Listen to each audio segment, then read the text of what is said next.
According to a new Fidelity study, more than 3 in 4 parents have started saving for college, yet concern grows over inflation and rising college costs, leaving many with less prepared to pay.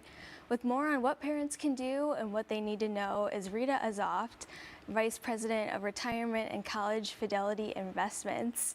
So what did the study reveal about the impacts of the event this past year and what it has had on families planning for college?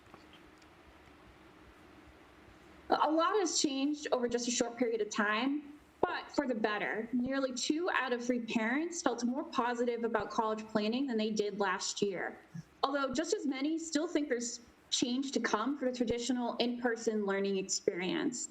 This suggests that the pandemic shift to remote and hybrid learning is still top of mind. And it's significant because families are actually saying that their children would be more likely to consider a gap year or an in-person institution to save costs.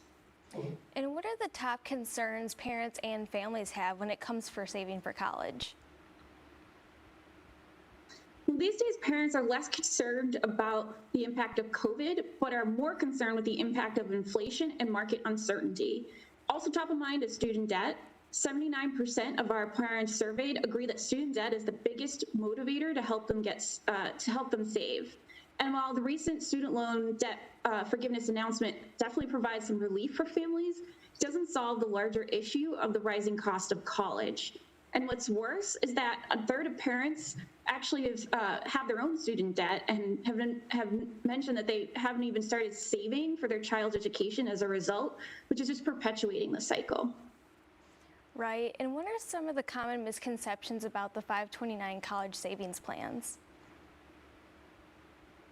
Well, a common misconception that we sometimes hear is that using debt is the only way to pay for college, and that's just not the case. There are many options to pay for college, and a 529 is one great way to do that. Many people don't realize that 529s have tax advantages, so their savings can grow tax-free and come out tax-free if used on qualified education expenses. And this is one of the bigger misconceptions. 529s actually have a minimal impact on a child's ability to qualify for financial aid. And there have been some flexibility with 529s in recent years.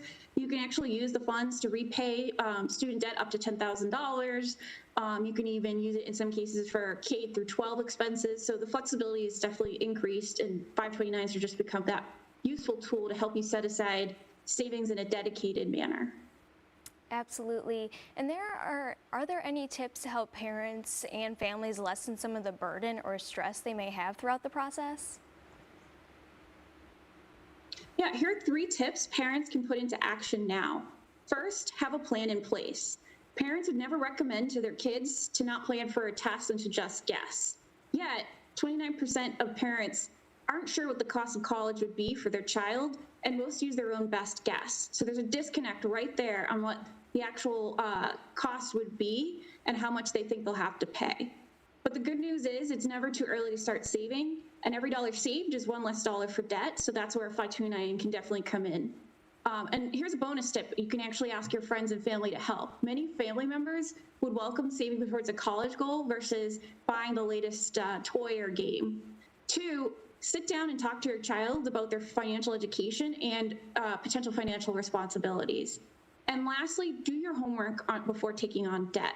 While debt is a tool for many to save to pay for college, you really need to do your homework. Parents are increasingly likely to take out what's called Federal Plus loans, which are taken out in the parent's name than the child's name and generally carries higher interest rate than other loans. So this can have a big impact on other priorities like saving for college or paying down a mortgage. So it's really important to understand how much debt you might be taking on and how you plan to pay for it. Yeah, these are some awesome tips, but where can people get some more information about the college planning process and where to get help? You can get help at fidelity.com/college. All righty, thank you so much for joining us today. Thank you.